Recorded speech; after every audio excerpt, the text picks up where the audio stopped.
공신학습전략연구 소장을 맡고 있는 이종민입니다. 네, 네, 실물이 낫죠? 네, 맞습니다. 저도 그렇게 생각하고 있습니다. 우선 이렇게 만나 뵙게 돼서 너무나 반갑고요. 더군다나 이제 첫 방송에서 첫 강연을 맡겨주셔서 개인적으로도 굉장히 큰 영광이라고 생각을 합니다.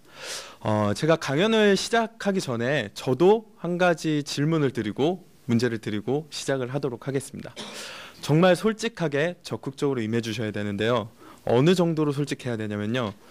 우리 애가 나한테 이만큼만 솔직했으면 좋겠다 싶은 정도로 대답을 해주시면 되겠습니다. 자, 문제는요. 나는 우리 아이가 어떻게 자랐으면 좋겠다, 어떤 사람이 되었으면 좋겠다, 이거거든요. 제가 3개 선지를 드릴 텐데요. 저는 친절하지 않고 3개 중에 한 번만 택할 수 있는데 다 듣고 나면 선택을 할 수가 없어요. 이거다 싶으면 바로 드셔야 됩니다. 자, 1번, 난 우리 아이가 공부를 굉장히 잘해서 학업적으로 성공해서 굉장히 명예로운 사람이 됐으면 좋겠다. 한 분, 2분 계시네요. 자, 끝났습니다 이제. 자, 2번, 나는 우리 아이가 경제적으로 성공해서 굉장히 넉넉한 부를 누리면서 살았으면 좋겠다. 그러시지 않을 텐데요. 네. 아무도 안 드시네요. 네. 자, 3번째, 난 우리 아이가 행복한 사람이 되었으면 좋겠다. 굉장히 용기 있으신 것 같아요. 제가 3번째로 우리 아이가 한류 스타가 됐으면 좋겠다 이런 거 얘기했으면 어떻게 하시려고. 네? 자, 제가 강연을 갈 때마다 뭐 10분이 모여 계시든 500분이 모여 계시든 1000분이 모여 계시든 항상 이 질문을 드리고 시작을 하는데요. 대답하는 비율은 항상 비슷합니다. 네, 공부 잘했으면 좋겠다 하면은 살짝 이렇게 드세요. 그리고 돈 많이 벌었으면 좋겠다 하면은 이러면서 드세요. 네. 3번째, 행복했으면 좋겠다 그러면 아주 당당하게 개선장군처럼 이렇게 손을 드십니다. 그리고 강연이 끝나면 저에게 오셔서 우리 애 의대 보내야 되는데 어떻게 되냐 물어보시죠. 네. 항상 이런 식이에요. 네. 물론 저도 잘 압니다. 네. 제 나이가 올해 30이거든요. 그렇게 안 보이죠. 네. 네, 그 얘기 듣고 싶어서 얘기 꺼냈고요. 자, 이 정도 되니까, 특히 대학 오고 나니까 부모님이 저에게 했던 말씀들이 이제 이해가 되더라고요. 너는 이제 공부를 잘해야 된다, 좋은 대학에 가야 된다. 어렸을 때 몰랐어요. 그래서 우리 부모님들께서 뭐 아무리 공부를 잘했으면 좋겠다, 돈을 많이 벌었으면 좋겠다에 손을 못 들어서 아쉽기는 하다 이렇게 생각을 하실지라도 이 모든 게 우리 아이들의 행복을 위한 것이라는 거 진심으로 바라신다는 걸 너무 잘 압니다. 그런데 제가 오늘 이 자리에 선 것은 단순히 공부의 신자격 그런 건 아니고요. 네, 뭐 6개월 만에 언수에 5, 6, 5등급에서 전국 900등까지 성적을 올리고 고려대학교에 최초 합격했던 그 자격으로 온 건 아니고요. 되게 재수없죠. 되게 재수없죠. 네. 그런 건 아니고요. 네. 1년에 약 2만 건의 상담을 진행하는 국내에서 가장 많은 아이들을 온오프라인에서 만나는 그런 자격으로, 멘토의 자격으로 섰는데요. 많이 고민을 했어요. 도대체 어떤 것을 알려드려야 할까? 많은 고민을 했는데 가장 궁금하신 건 그거죠. 너는 뭘 했길래 6개월 만에 그렇게 성적을 올렸니? 학원을 다녔니? 과외를 다녔니? 공부를 어떻게 했니? 이제 이런 게 궁금하실 텐데, 이런 공부법은 정말 간단하게 알려드릴 수가 있어요. 뭐 저희 공신닷컴에 오셔서 칼럼을 보시건 뭐 강의를 들으시건 그럼 알 수 있는데, 오늘 첫 방송이니만큼 가장 의미 있게 우리 아이들의 행복을 가로막고 있는 만장일치로 2분 빼고 동의하셨던 우리 아이의 목표, 행복을 가로막는 존재가 있다는 것을 알려드리기 위해서 이 자리에 섰습니다. 그렇다면 이제 어머님들께서 우리 아이들을 행복하게 키워야 되니까 그 방해 요소를 제거를 해주셔야겠죠. 그게 어른의 역할이겠죠. 그 방해 요소는 지금 어떤 일을 하고 있냐면요, 우리 아이들을 육체적으로 괴롭히고 있습니다. 우리 아이들이 그 존재에 마음에 들지 않는 행동을 하면 때리기도 하고요, 잠을 못 자게 괴롭히기도 하고, 억지로 어딘가에 보내기도 하고, 상당히 괴롭힙니다. 그리고 굉장히 정신적으로도 학대를 합니다. 굉장히 무시하고요. 우리 아이의 생각을 들으려고조차 안 하고 생각을 애써 이야기하면 네, 너를 위한다라는 명목으로 그 말을 무시해서 아이를 상처를 줍니다. 그래서 아이들은 이 존재 때문에 너무나 심한 스트레스를 받고 있고 병이 생기고 기행을 일삼고 심지어 삐뚤어지기도 합니다. 자, 이 존재는 두 글자의 이름을 갖고 있는데요. 혹시 무엇인지 아시는 분 계신가요? 아닙니다. 사람입니다. 네. 뭐 일진 이런 거를 생각하실 수도 있는데 정답이 간간히 나오고 있습니다. 제가 처음 육체적 학대 이야기를 할 때부터 슬슬 감이 오셨을 거예요. 바로 정답은 부모입니다. 네. 너무나 안타까운 게요. 우리 아이들이 상담을 보낼 때 그 육체적 정신적 고통을 호소를 합니다. 특히나 정신적 고통. 요즘은 막 때리는 집은 거의 없다라고는 솔직히 얘기를 못 드리겠습니다. 맞은 아이들이 많이 상담을 보내요. 심지어 엄마한테 들은 욕을 녹음을 해서 보내는 아이들도 있습니다. 정말 입에 지금 얘도 못 들어드릴 그런 욕들이 담긴 음성 파일이 오기도 하는데요. 특히나 심한 건 이제 정신적인 학대죠. 저는 학대라고 표현을 합니다. 엄마 나 고려대학교에 가고 싶어. 그러면은 엄마 이렇게 이야기를 한대요. 야, 네가 고대를 가? 그러면은 엄마가 지금부터 공부해서 내년에 의대를 간다. 이렇게 이야기를 한대요. 엄마 나 전교 1등 하면 뭐 사줄 거야? 그러면 네가 전교 1등? 네가 전교 1등을 하면 엄마가 너 빌딩 하나를 사줄게. 이런 식으로 반응이 온다고 합니다. 네.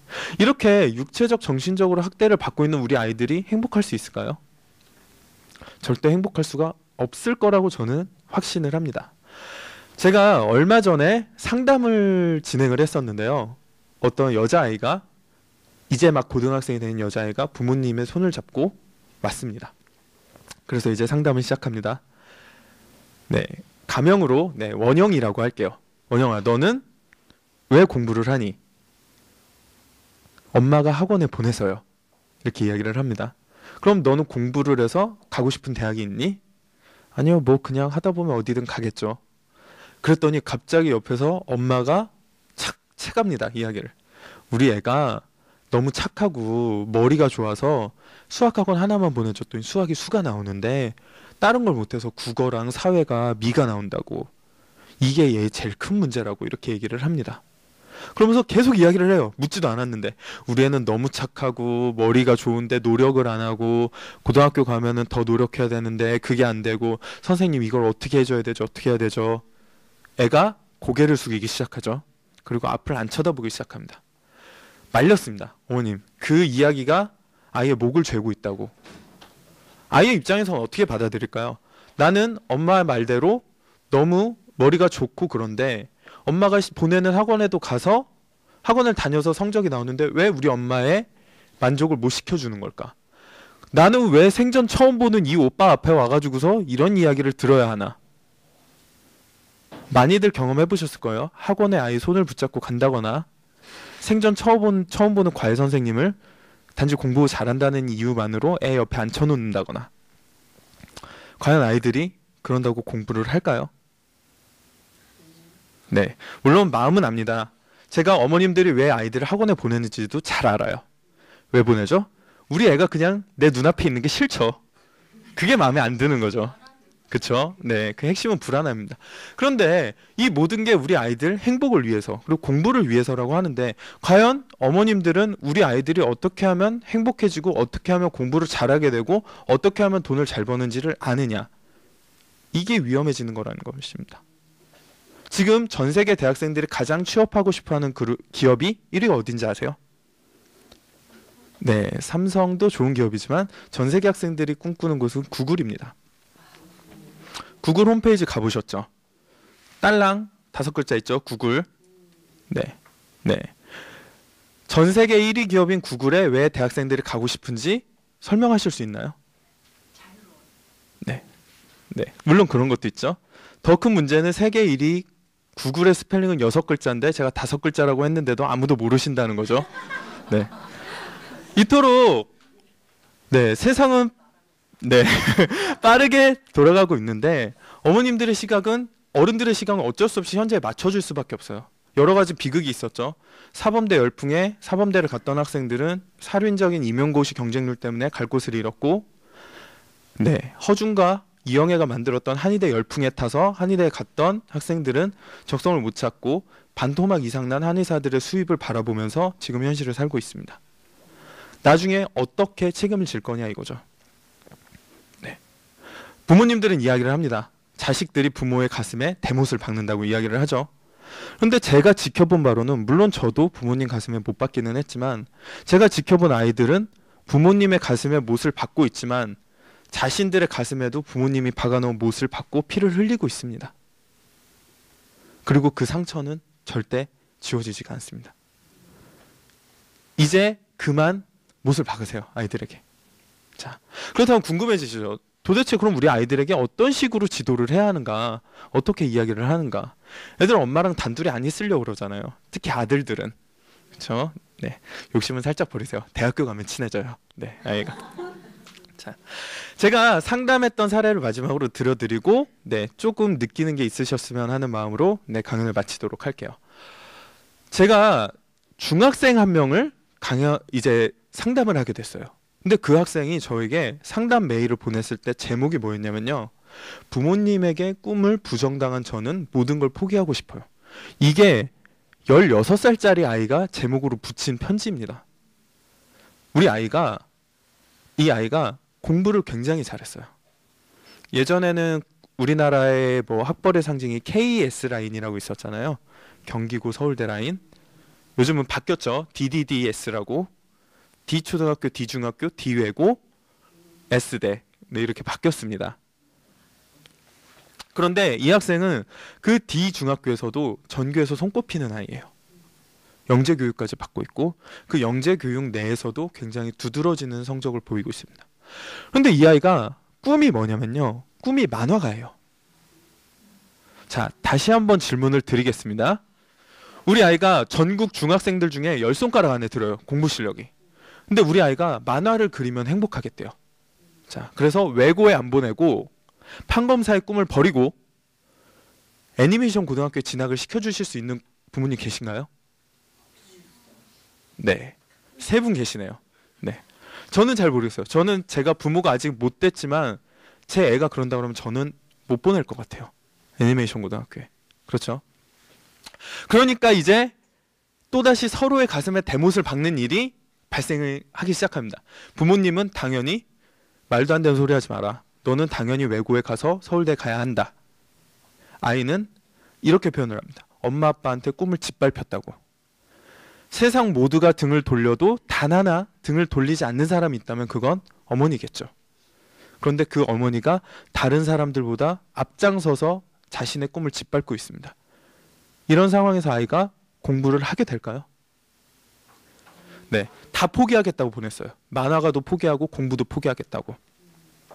꿈도 잃고 공부도 잃었습니다. 이 아이에게 남는 건 뭐죠? 아무것도 없죠. 그리고 그것을 빼앗아간 건 누구죠? 부모죠. 이 비극의 시작이 왜 일어나냐면요, 서로의 이야기가 없어서 그래요. 소통이.